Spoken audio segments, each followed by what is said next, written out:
Olá, sejam bem-vindos. Hoje é dia 14 de abril de 2021, quarta-feira, está no ar mais um Bate-Papo das 6, o seu programa de saúde, atualização e informação em temas de saúde e prevenção.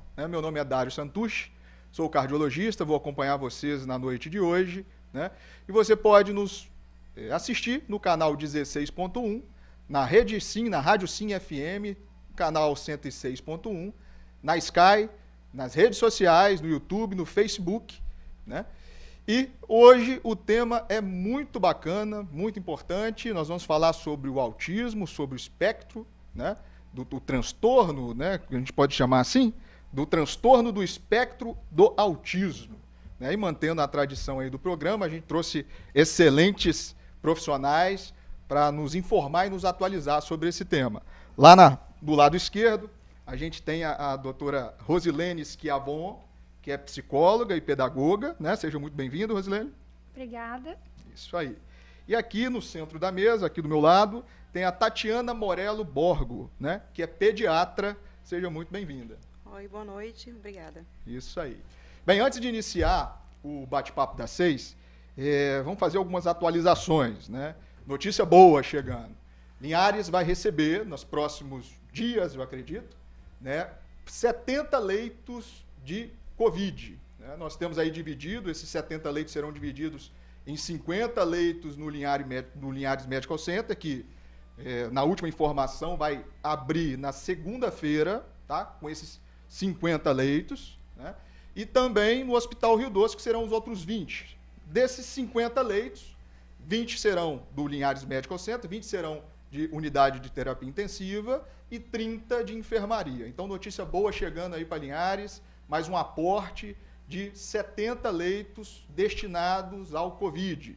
Não foi possível a abertura nessa semana, que era o planejado, devido a questões de insumos, um problema global que a gente está passando, a gente não tem insumos, ou seja, medicações disponíveis no mercado, e parece que chega esse final de semana e a ideia está tudo pronto aí para abrir na segunda-feira o Linhares Medical Center com esse aporte aí de 50 leitos.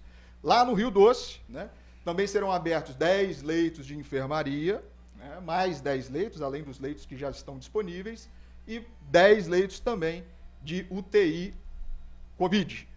Essa abertura do Hospital Rio Doce também está condicionada a essas questões dos insumos que ainda não foram resolvidas, até o momento dessa edição. Tá certo? Uma outra notícia que a gente queria dar é o Aliança Jovem, que é um grupo muito bacana, aderiu aí à campanha do Linhares Sem Fome, que estarão aí nos supermercados, coletando aí doações para a população carente, que passa aí necessidade nesse período. Então, quem quiser mais informações, é só escrever lá no Instagram Aliança Jovem, que tem tudo descrito, como é que é a campanha, e para vocês ajudarem a gente nesse sentido também, E vamos lá, vamos falar então do tema principal do programa, que é o transtorno aí do espectro do autismo. Eu, quando estudava esse tema, e um amigo que é especialista em terapia, Bruno Carvalho, obrigado aí pelas dicas, a gente discutindo para criar a pauta, eu fiquei muito impressionado, porque eu não tinha essa consciência, de que a cada 160 crianças, uma tem um transtorno do espectro. Então, é bem mais comum do que eu imaginava. E aí, contemplando aí essa semana de abril, que a OMS e a ONU tira como a semana de conscientização do autismo.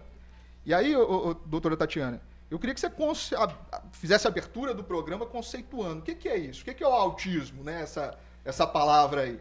Então, o transtorno do espectro autismo é um transtorno global do desenvolvimento, onde nós temos uma alteração em 3 áreas, basicamente, Nós temos dificuldade na área da linguagem, na área da interação social e na área sensorial.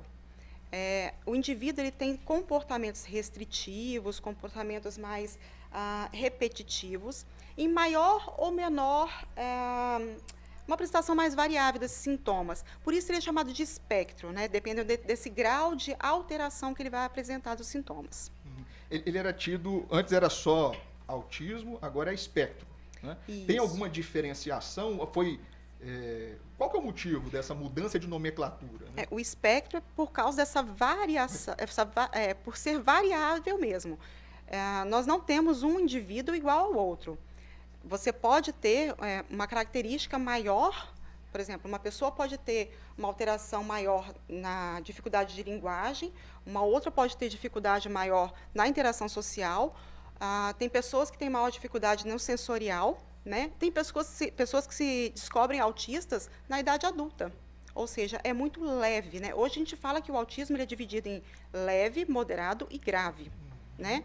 Então, grave é aquele que você descobre muito cedo, né? Às vezes o bebezinho de 3, 6 meses já demonstra algumas características que a gente já consegue distinguir dos outros demais crianças, né?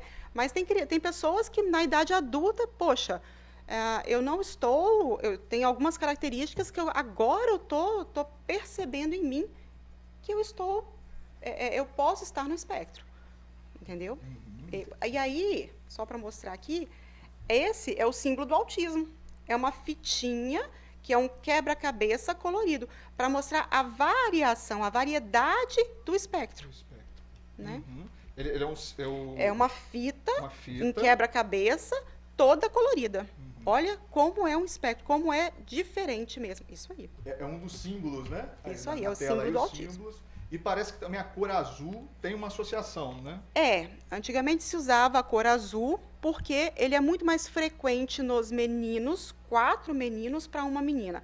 Hoje em dia não se fala muito isso mais, né? Não se gosta muito mais de falar assim, porque a gente fala que é uma variação tão grande dentro do autismo que se prefere mostrar mais esse lado mais variável, né?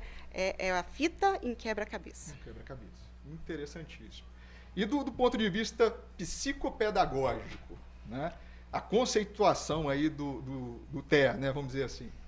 Bom, a conceituação do TEA para a gente seria observação do comportamento dessa criança. A gente depois acho que vai estar falando sobre isso. É a questão que o diagnóstico ele é voltado para a parte clínica. Então, a gente já observa como a doutora citou, desde o início, a criança, se ela já demonstra alguns traços. Por exemplo, lá para os 4, 5 meses de vida, ela não fixa o olhar. A mãe chama, ou alguém chama, ou algum barulho acontece perto dela e nada faz com que ela perceba essa situação. Então, mas é basicamente observação de comportamento. Então, a gente volta o nosso olhar para como o sujeito se comporta e desde o nascimento, né? Esses traços já vão sendo mostrados ou não, dependendo do grau em que essa pessoa, né, apresenta e demonstra esse comportamento. Tem algum sintoma muito característico? Vamos dizer assim, igual a gente em medicina fala em patognomônio, né? Aquele que você vê e praticamente faz o diagnóstico. Existe algum? Sim, é a tríade, né? Mas é a alteração de linguagem. Mas o que as mães mais percebem é o atraso da fala. Né? A gente sabe que 30% dos autistas, eles são não verbais. Então, eles chegam numa idade mais avançada sem falar, sem a linguagem oral, que eu digo. Mas um autista, ele pode se comunicar de outras formas, né? Mas as mães, normalmente, elas percebem que aquela criança vai chegando a uma certa idade, elas estão em um atraso da fala. Mas tem outras coisas que a gente pode começar a perceber. Por isso que é importante o diagnóstico precoce. Né? Se esse autismo for mais grave, aos 3 meses, a gente já pode começar a perceber aquele bebê que não balbucia. Sabe aquele bebezinho que começa a fazer os primeiros sonzinhos? A gente fala assim, nossa, o bebê já está conversando, né? O bebezinho com 3 meses, ele já começa a querer conversar com o pai e a mãe, né?